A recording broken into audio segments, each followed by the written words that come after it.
Welcome to Mental Fitness, the Gateway to Success podcast, providing business owners, leaders, and entrepreneurs with the 3 INs: insights, inspirations, and intentional actions.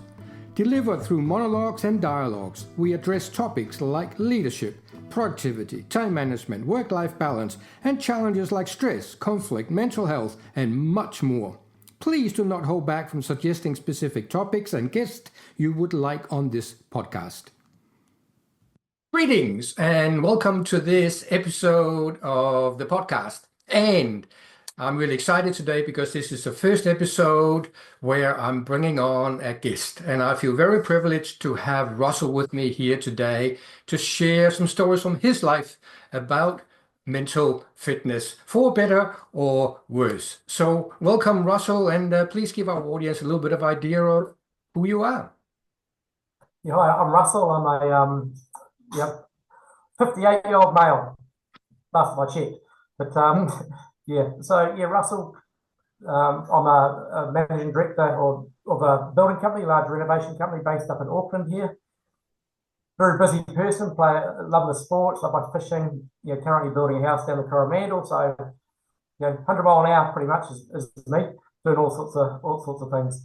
So the key aspect here for these conversations with guests is to inspire the audience, is to help the audience getting some insights and be able to take some intentional actions.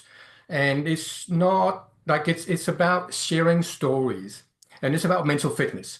So we have all had experiences where we ended up in some level of trouble, and we ended up in that trouble or those challenges because we didn't have a high level of mental fitness to deal with it. And then we end up in stress or frustration or anger.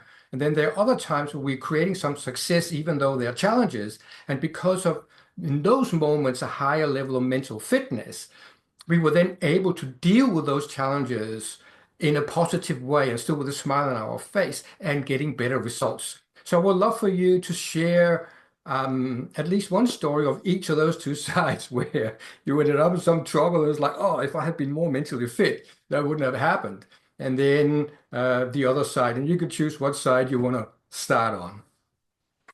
I guess my journey, my life has always been 100% full go or 100% no go at all. So it's been this whole extremely roller coaster ride right through my life, and I guess, finding some mental fitness and finding some ways and some tools that I can deal, make that, when the lows don't make them so low, for example, or the highs are still going to be high, but when I do crash, don't crash so far. So having some mental fitness and some tools in my toolbox to deal with those have been hugely valuable.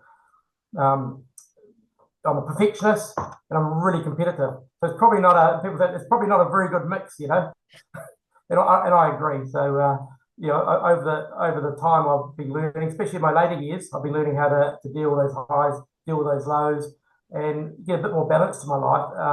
When you're a business owner, you tend to be full into your business and all the things that happen outside your business that you can't take control of. If you have a lack of skill in that sense, and basically what I'm trying to say is that they just everything else affects you because you let it. You don't know how not to. You don't know how not to let it affect you. The world at the moment is a funny place, and it's all affecting us. We read the newspapers, we look at the news, we look at all the stuff. We have all these things that affect us, but realistically, they don't have to affect us if you've got some balance in your life. Make sense? Yep. I was a bit confused with that, but I suppose just get rid of the highs and lows and just be myself. Yeah, fantastic.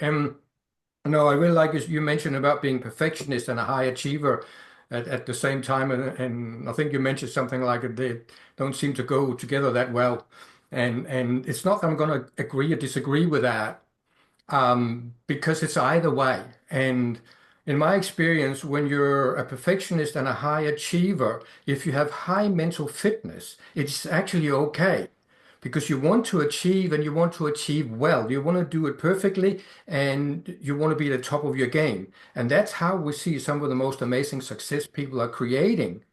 But if we don't have the mental fitness to back that up, it becomes a nightmare. Like we end up in high level stress, high level worry and concern if we have those tendencies which you share you have. So I would love to hear maybe a story from you at a time in your life. It can be 50 years ago and it could be 5 days ago, where that perfectionist and that high achiever got into trouble because you didn't have the mental fitness to manage the challenge and how that affected you. Can you think of a story of that? Well, probably I had a business many, many years ago. We had 54 staff. And I wanted to take over the world, and young fella, take over the world, be the biggest renovation company in New Zealand. Got project managers and got business coaches and premises, and even got a guy to run the company for me. And then it all fell apart because basically, you have all these ideas, but the people under you weren't necessarily. I was like a ship without a rudder. So you look over your shoulder and you go, I look over the shoulder, I'm a leader, right? Look over the shoulder and no one's following me. It wasn't that they didn't want to follow me, it was the fact that they didn't know how to follow me because I was up and down and all over the show, left and right. So that was a time in my life where I didn't have the skills, I didn't have the mental fitness at all. I just had the motivation and the passion and the entrepreneurship to go, right, let's go and do this. But I really didn't have a plan in place. And it fell apart. And I think that was it's changed, but my life's changed since then. And to be honest with you, Mikhail was a big part of it. That's when I first met you, Mikhail. And I was a client of yours. I think I'm always a client of yours, to be honest with you. We've got a great friendship. But yeah, that period of my life, my marriage had fallen apart, my building company had fallen apart, everything had fallen apart. And it's like, wow, will you ever pick yourself up on the ground again? Because you don't believe you've got that. But we all have that in us to do that. And I'm thriving at the moment, love it. So I think, and that's when I first met you, Mikhail, or just before that, actually. And without some of those skills that you taught me, I probably wouldn't have got through it. A lot of people don't. Well, I would have got through it differently, but I've got through it swimmingly well, and that was a lot of years ago. And a lot of those skills and things that I use, or you taught me,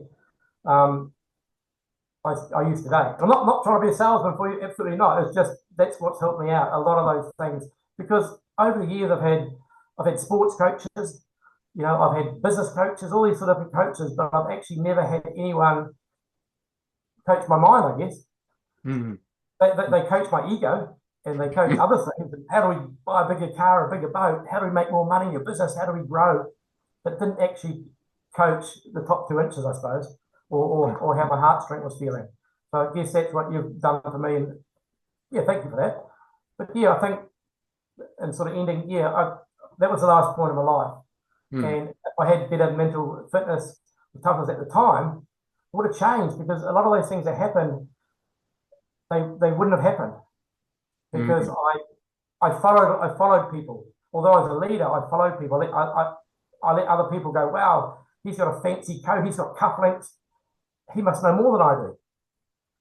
And I worked out later in life that no, actually, I knew a fair bit of myself, but I didn't have the belief or confidence in myself to do that. It's more mental awareness would have been a huge thing that we learned.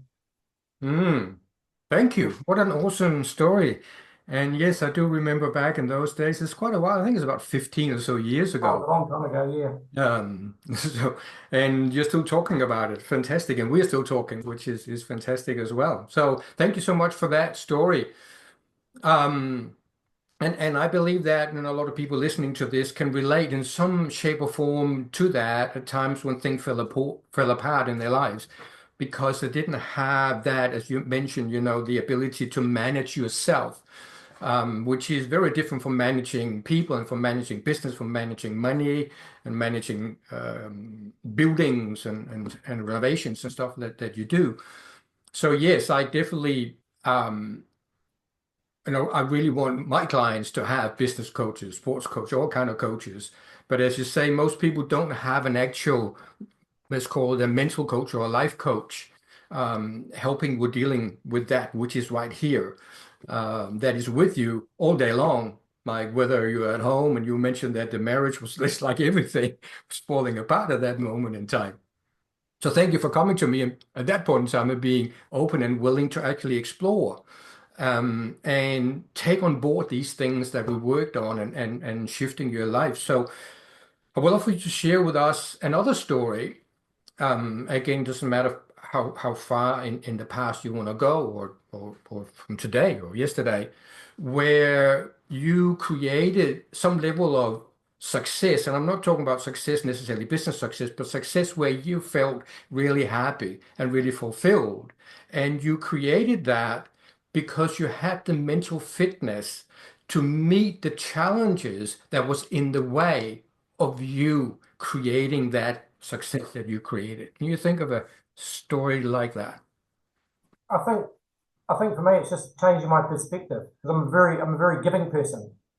So to fill my cup, so to speak, is giving. I'm Ah, absolutely busy, but for me to be able to give, I also have to say no to some people, ah. and I couldn't say no. And then I actually wasn't going back to myself. It's what made me happy, what I enjoyed. So, I do a bit of, I'm a big buddy mentor to a young boy with no dad. Gives me massive amount of satisfaction, and it's just, there's no business talk, there's no nothing. It's just me and this young fella doing stuff together. It's all very fulfilling. I'm still involved with sports, but I coach the New Zealand roller hockey team with the career in a few weeks for the qualifying for the world champs. But Wow. it's my choice, so it's what I want to do. It's completely my choice. So having those choices around how much time I want to spend and how much money we want to spend, all those sort of things, as opposed to feeling obligated to just help everybody. I started making choices where, saying no has meant almost saying yes, if you know what I mean. It's yeah. I've found that if I give myself permission to have a day off or to go fishing or to say no has been a good thing. Before all the pressures just build up, and you sort of, that's when you're very fatigued and very stressful. So I don't have a lot of stress in my life at the moment. Um, yeah, I mean, obviously stressed, but I seem to have been there, done that. I can handle it quite well, and I take that sort of, well, not really stress as an opportunity. It's always a challenge because I'm competitive. So, and always know it's always going to work out in the end. It may be like going for a run. I hate getting out of bed on a rainy old day or going for a walk, but I'll tell myself how good I'll feel in 15 minutes. So I focus on the 15 minutes down the road as opposed to the getting out of bed and walking in the rain. So Mm, I've learned just to be able to, I don't know, to focus on different things to help me, I suppose, help me build is it fun? Yeah, just help me get through, enjoy all those little bits that you think you're not going to enjoy. mm, mm. That's been quite a good change for me. Yeah. Yeah. Being a bit in charge. So I used to think I was in charge, but I wasn't. But now I actually know I'm in charge of the things that I want to be in charge of. Yeah. And being in charge of yourself, I think it is Yeah, one of the most important places for us to get to, because there's a lot of things that are happening in the world and happening in our families and in our workplaces and that that we can't control, and other people in general we can't control. Um, so what we can control is ourselves.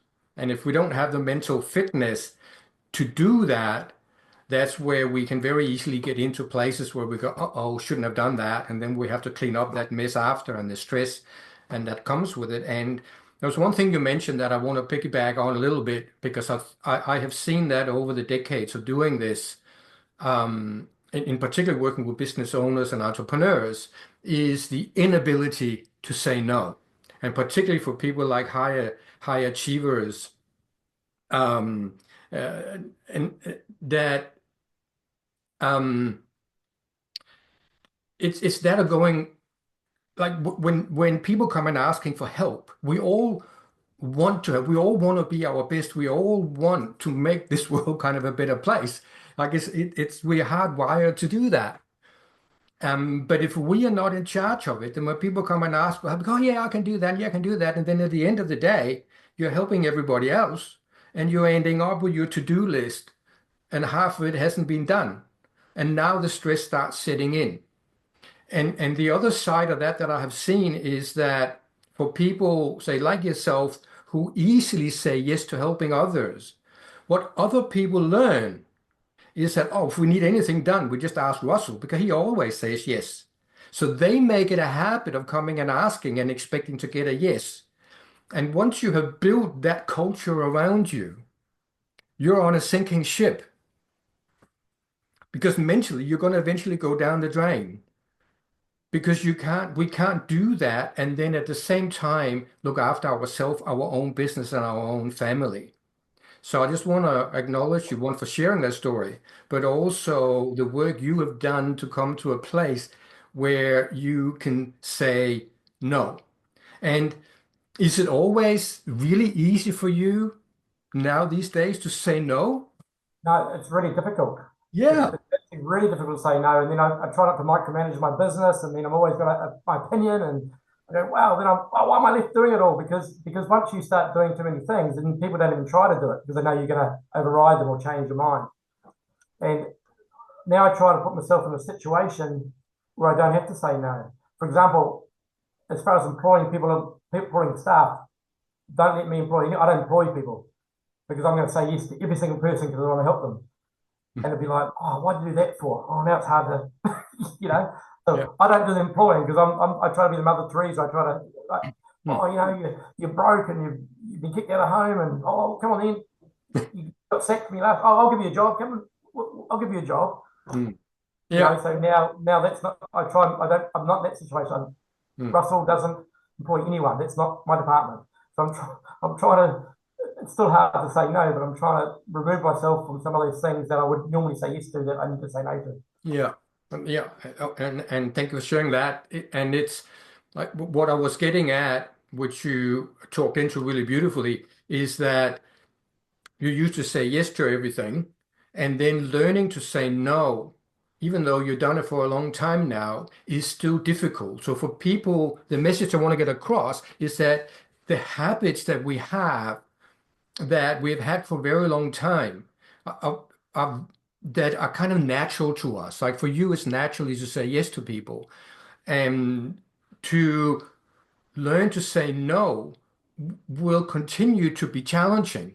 And that is where the mental fitness comes in. So the higher your mental fitness is at the time, the easier it is for you to just go, oh, pause when somebody asks, oh, let me think about that. Or no, I can't do that right now. Or no, I won't do that. Or go, pause. So this is a little tool that I want to share with the audience today is that if you're that kind of person, a trick you can use when people come and ask, if you don't want to say no, is just say, pause. I just need to think on that. Or I just need to check with my calendar. Or I need to check with my coworker. Or I need to check with the dog. Or I need to check with the wife. Or whatever it is. And that gives you a chance to mentally get out of that habit of saying yes. And when you're out of that, then you can rationally think, is it a good idea to say yes? And sometimes it's a good idea to say yes, but sometimes it's a bad idea to say no. And when your rationality can come into it and you can make that decision, then you can get back to the person and say, no, sorry, not at the moment or not at all. Or have you thought about and giving them a different solution to solve the issue that they are having? So thank you for bringing that into the conversation today. And I know that you got a million. No, so I've been saying no more regularly. It's not necessarily easier, but it's definitely better. It probably is easier in some respects, but I find myself saying no more regularly now. Just little things. So I'd use it, and then I'd say yes to it, and I go, why did I do that? And then I get annoyed by it, you know, by saying yes. And it's like, well, Russ, you know, you're the one that said yes, own it. You know, so I am saying no a bit more. It's still hard, but I'm definitely saying it in the last probably year, I guess, working on that. Yeah, thank you for adding that in. Really, really important. And the other little aspect maybe we can add into this is that when we say yes out of that habit, sometimes it is not actually going to serve that person. Yeah, we can serve that person sometimes better by saying no and putting back to them to find a different way of solving whatever issue they're having so that they become problem solvers rather than relying on us and solving their problems. And that goes for the same with our children when we grow up our children. Same pattern there. Instead of saying yes to everything and helping with everything, I think sometimes we're better off saying no and supporting them in solving their own problems. And I know you're a parent as well, so you can probably relate to this as well, I think. Oh, absolutely. With my building company, we've got a lot of young apprentices, and we have this thing called PSR, so problem, solution, recommendation. We're trying to really get these young guys to think for themselves, have a problem, you know, come up with some solutions, and what's the recommendation? You might go, actually, oh, that's a great recommendation, or no, we'll do it this way because of that. But actually, they're having to, think for themselves initially, which is they don't have the experience, but at least they can think about it. Yeah, Which, and I mean that's a great thing to share with our audience here today, because that's something any business owner or business leader can make use of what you just shared, and tacking on the mental fitness to that, you're actually growing your apprentices' mental fitness by putting things back in them and asking them to engage and practice that part of their mind. So again, I know that there are plenty of stories in your life, but I just want to move on this. There's another particular story you want to share. That's absolutely fine. But I also want to move on to the next question, which is um, for you to share one or two ways or tools that help you grow your mental fitness that our audience can take with them as an inspiration to either do the exact same or do something similar for them. So how, other than getting a coach, how did you manage to grow your mental fitness over the last 15 years? well, probably you helped a lot, Mikhail, to be honest with you. But and so some of the tools that you taught me, I still use today. So one of my biggest tool for me probably is a pyramid with all these things to do. Like there's a whole lot of things to do. I'm extremely busy. I've got all sorts happening in my life. But it was just turning the pyramid upside down and making it go this way. So I start with one thing at a time, because you can't put your hands here and here at the same time, can you? So that was one thing that I learned. It was just one thing at a time to tick it off, and that's been a massive game changer for me, and probably a savior really, because I get so many things. I'm cluttered. I just procrastinate, and that was a massive problem of mine, just procrastinating and not making a decision and sitting on the fence. And so that's I don't really like. I have lists in my head. I don't write lists. I'm not much of a writer, but I love the fact that I can just knock a job off, knock a job off, knock a job off. Mm. And then once you start knocking a couple of jobs off, whatever it may be, it just gives you momentum, and also a sense of achievement, rather Mm. than a sense of like, whoa, it's too much, it's overwhelming. I'm doing it at the moment. I'm getting married actually in a couple of months. I'm going to Niue. I'm going to Korea. I'm a judge for the Apprentice of the Year. I'm coaching this New Zealand roller hockey team. So I've got a lot. I'm running a business, but it's actually pretty easy because it's all set out. It's just one thing at a time, and it's almost got little categories. It's got my roller hockey, my business, the wedding, and the trip. They're in their own little categories, and I just knock off little bits and little bits, little bits. So Mm. it's quite easy. I've got in the habit of doing that over time, Mm. and that's been a big thing for me. Just one thing at a time. Mm. It gives you momentum, and it gives you a sense of achievement, which is great. Particularly when you're a high achiever. Hmm. Yeah. So great. So like for our audience, I know what you mean when you're talking about the upside down triangle or pyramid, as you call it. But maybe I'll just add a couple of words into that for our audience that have no idea what we're talking about or what you're talking about there. So the idea of the triangle is, again, by turning it upside down in the pyramid, is that up the top, what we have up there is getting absolute clarity on who we are and why we are here, what our life purpose is, so that who you are and what it is you want to experience on a day-to-day basis becomes the beacon, the big chunk at the top that guides everything that sits in underneath. And then your wonderful example of you can't have your hands here and here at the same time. So it comes into this point, and at this point, you can only take one action at a time.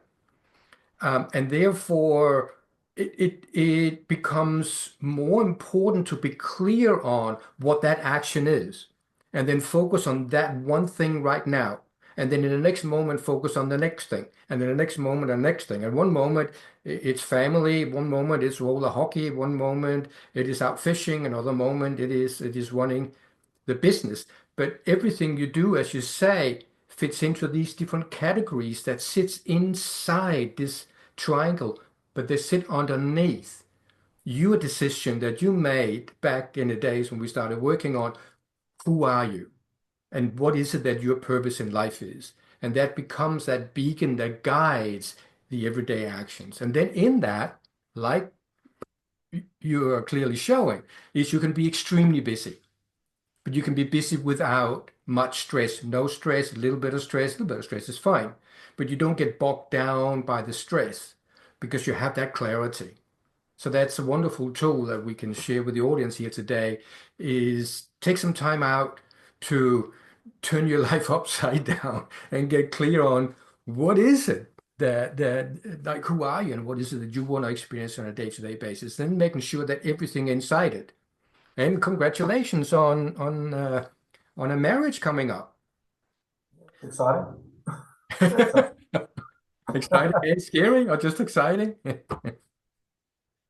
Uh, oh, that's another thing I would like to share with the audience just briefly, because Russell, back 15 years ago when you were a client, I remember coming into one of our client sessions in Auckland in a cafe we were doing it, and I just had something that was something new. I can't remember what it was, but something new in my business that I wanted to do. And it was something that really freaked me out. Like it really scared me. And at the same time, I was really excited about it because of the opportunity in it. And I actually, because I really respected you as a human being, as a business person, I asked for advice. And I said, do you think I should do that? Because it's really exciting. It's like, all of scary and all of that. And you just looked at me and said, if it's not scary and exciting at the same time, don't touch it. And that's all you said. And I will never forget that because and I've used it many times in my life, my own life, but also as a coach. If you don't have that energy, that frequency of scary and exciting at the same time, then don't bother. It's not worth doing. So I just want to thank you for that piece of advice. It was really fantastic. Cool. Any other tool, anything else you've done over the last few years that has helped you to grow your mental fitness? It could be a book, it could be, like any practice you're doing or anything you can share with our audience. I did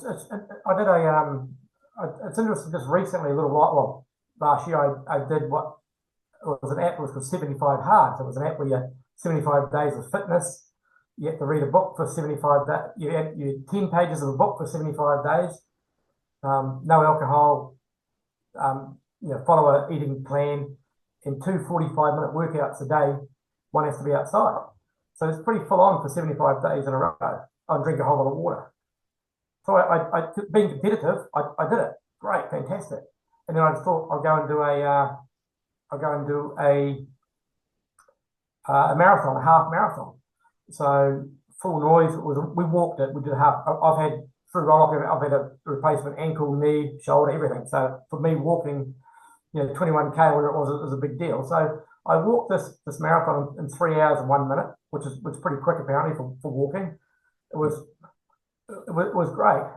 And then I got home and I put my feet up and I never walked again. And it was interesting reading a book. I read a book, Atomic Habits, which is quite a good book. And so I kept up the reading, bits and pieces of books, and I read another book, You Can't Hurt Me. I just got really interested in reading. But what I realized is that don't run a marathon, become a runner. Don't read a book, become a reader. And I'm recently just doing 75 hard at the moment. Well, I'm doing 75 sort of, I guess, medium soft, 75 my way. So I'm not doing all that stuff. But I'm consistently doing some things because I want to make it a habit as opposed to a challenge and a thing that I tick off and go back to the beginning. So that's my mental awareness now going, actually, last time I did it all full on, and then I achieved the goal, but I didn't get, like you say, you won the battle, but you didn't win the war type thing. And I went back to worse than I was, and I'm like, wow, that was just dumb. And now I've used my coming back into my mental fitness, going, right, what do I do this time? So just because you fail once doesn't mean you should fail twice. So that's, and I didn't beat myself up on it this time. It's like, oh, actually, you know what, that was okay. Where usually I beat myself up. In fact, one of this app, one of the things you do is you have to take a photo of yourself every day. It's on the app. Well, I got to day 67, and I remember I was watching New Zealand India at the championships. This is a couple of years ago. The cricket. It was 1 o'clock in the morning. I'm like, oh, I forgot to take the photo. So I failed myself. And then I couldn't start again. For what I did all the exercise, but I didn't take one photo, so I failed myself because that's my mentality was because I'm such so competitive. So yeah, I've now been putting my mental fitness into play, going, actually, it's okay to do this. And what's the bigger picture? What's the longer picture for me? And that's been really, really good. So for me, it's been about the almost like the journey, the outcome, using all those bits that I've been taught and learned over the years to go, actually, it's okay to not have to be 100% on my game every moment. It's made a big difference. Yeah. And that really ties back into where you started earlier on in this session, talking about being a perfectionist and a high achiever. And really what you're sharing is that it is possible to be both a perfectionist and a high achiever, but not let it run your life. So that's where, again, for me, the mental fitness comes in. So that those are not habits as such. It's like I can choose. So you did that challenge, that 75-day challenge, and you chose to go full out on that because that was going to give you the best value, being the high achiever and being the perfectionist. And then at other times it's like, okay, no, right now I'm better off just toning it down a little bit. No, looking after myself, look after my body, looking after my mind, looking after my well-being. And then tomorrow I'll pick it up again. And for me, that's a really important part when we get into using tools and learning different tools is, again, a tool is only as good as the person using the tool. I mean, you're a builder, so you know. A hammer is only as good as the person using the hammer. The hammer in and of itself is of no use. So thank you for sharing some of those tools. And really what I picked up is like books, for example, for those people who are that. And I love that way you're putting it at. What's the way you're putting that? Become a reader. I don't read book, but become a reader. How did you say that again? Yeah, don't read a book, become a reader, or doing a marathon or doing half marathon for me was great, but I never did it again. So rather than just doing a half marathon, I should become a runner. To keep my habits up and keep my fitness up. Yeah. I think that the fitness thing, that's very good, going out and doing exercise, being fit and healthy. And I'm generally been quite a poor eater, and I've been a yo-yo all my life, So I'm finally, maybe it's because of the wedding I've got to lose some weight, but I'm finally feeling quite comfortable with my weight and how I'm doing it. I haven't tried to do it overnight. Awesome. So many wonderful stories today around mental fitness and how it benefits so many different areas of your life, and how it also affects you when your mental fitness is not at the top of the game. And I think also it's important to mention here to our audience that mental fitness is not sort of a black and white thing. It's like physical fitness. There can be days or weeks where we're feeling more physically fit and days not so physically fit. But in general, our physical fitness will be at a certain level on an average. And it's the same with our mental fitness. And there's some days where we feel a little bit on the lower side and it's not that great, and other days. But in general, our mental fitness level will be within a kind of a reasonably narrow range. And then, of course, from my viewpoint, it's about both in my own life and also in my coaching to help people shift that bar so they become more and more mentally fit, so they can deal with bigger and bigger challenges and deal with challenges in a better way that is more fulfilling, both for themselves but also for the people around them. So a business owner or entrepreneur that is mentally fit is far more interesting and valuable to work with or work for than a person who is not, who is just flying off the handle when things are not going well, or is anxious or drinking too much and not sleeping well, and all those things that comes with not being mentally fit. So congratulations on the journey from where you started 15, 16 years ago to where you are today. So a question I would like to ask my guest, and you are the first one to ask that question.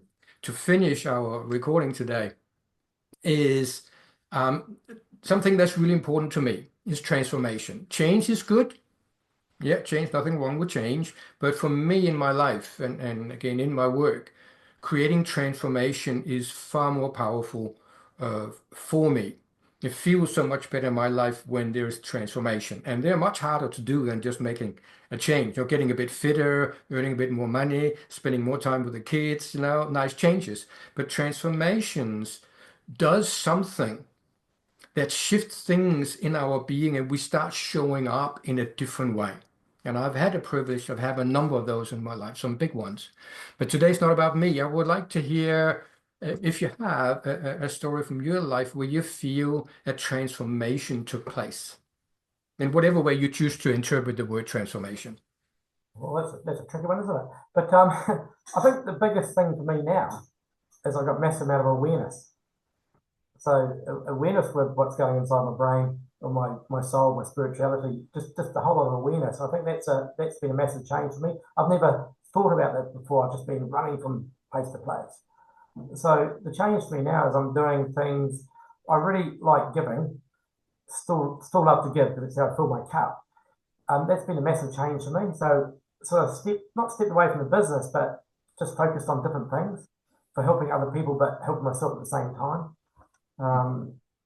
Yeah, it's sort of hard to explain, but I just feel really comfy in that zone of not having to go out and get sales and get jobs and you know, and business, you know, in business sometimes as business owners that can be everything that just takes over. So actually giving myself a break. So I suppose transforming from a person that just said yes to everything to go full noise and just, you know, as opposed to actually a bit more considered, taking my time out, helping myself for a change. But I guess the biggest thing for me is just my own self, my awareness of actually what I'm doing at each particular point in my life. Mm. That's been the biggest transformation for me, is just actually giving myself permission to go fishing, or giving myself permission to actually, you know, if I'm having a bad mental fitness day or not feeling that great, it's okay. It's going to pass. Mm. You know, so some days you just wake up and you just you're just not as good as you should be for whatever reason. You just, who knows? But you like that. So giving myself time, knowing that will pass. And I think that's been quite a good transformation in me, as opposed to panicking about it. You know, panicking, oh, what's going on? Mm. You know, that's been pretty good, powerful for me. I've got a friend of mine who's an old builder of mine who's unfortunately had a bad accident 2 years ago, and he's in a wheelchair and can't walk. And I see him every 2 weeks, and we spend time at rehab, and that's been very, I don't know, that's sort of got me a bit, you know, and he's just like the most amazing freaking go-getter dude ever. He's like so inspirational, and here I am going, man, you know, and that's certainly changed my perspective on things of how fortunate I am. But also, yes, that's probably been a big thing in my life, looking at others. You know, rather than trying to make $1 or running around 100 miles an hour, just looking at other people and going, wow, actually, we got it pretty good. You know, rather than just look for the next shiny thing, you know, which I'm in the habit of doing. Mm. Having the awareness over, you know, also, you know, they've only got so much runway left as well. So my health is the big thing for me at the moment. So transforming, I think you transform every day, but like you say, some massive things happen. And for me, with my journey, when I first met you, Mikhail, to now, I've transformed a lot from where I was. And I'm living my best life, you know. And my mum's 82. And she said this at the Christmas party, oh, she's just living her best life. She's 82. You know, her dad's passed away, but she's just doing her stuff. And so, you know, there's still a hell of a lot of life to live. So, and I'm looking forward to every moment while I'm here. So I think that's my awareness and my transformation, as in just, we're here, our runway's short, just freaking go out and, you know, and embrace everything in your life. Embrace it. Even the days that you're not feeling average, just embrace that as well. And that's what I've learned, just to be, I'm pretty positive. I don't get down much. If I do, it's for a short time. So I think that's where I've transformed. I don't take every little bit to the depth of the despair. So yeah, that's my transformation. Mm-hmm. Awesome. Congratulations on that. And that's really again, since we're talking mental fitness here, it is that continuously growing your mental fitness, being able to deal with what shows up in a better way. Because a lot of the things that are showing up for you in your life today are the same kind of problems that showed up 5 years ago, 10 years ago, 30 years ago. But you're meeting them in a different way because of your growing mental fitness, and it's not it doesn't end here. Like it's an ongoing journey of growing that, which it is in my life as well. So with that, I just want to thank you so much for coming on to this first podcast with me. I really appreciate that, Russell. And any final thoughts or sharing you would like to say to the audience to say cheerio? Thanks for listening to me. I'm almost a bit muddled, but but thank you very much. It's interesting. Even sitting here on this podcast makes me think about things. It brings them back up again, and you go, "Wow, okay." So I'm going across here now, really highly motivated, going, "Wow, what can I do? How do I, So and I'm not. I know Mikhail doesn't want me to talk about his course and bits and pieces, but I'd highly recommend Mikhail for mental fitness and life coaching and things I've never done before, breathing techniques. There's a whole range of things that we don't do that that can actually enhance the overall quality of your life and other people too. So thank you, Mikhail. Yeah, thank you very much. Thank you for tuning in to this episode of Mental Fitness, the Gateway to Success. If you have stories of how mental fitness has benefited you that you are happy to share, go to my website, mikhail.nz, click on podcast and fill in the guest application form. If you want direct support from me utilizing my 40 years of mental fitness learning and practice, email me at coach@mikhail.nz or message me on LinkedIn.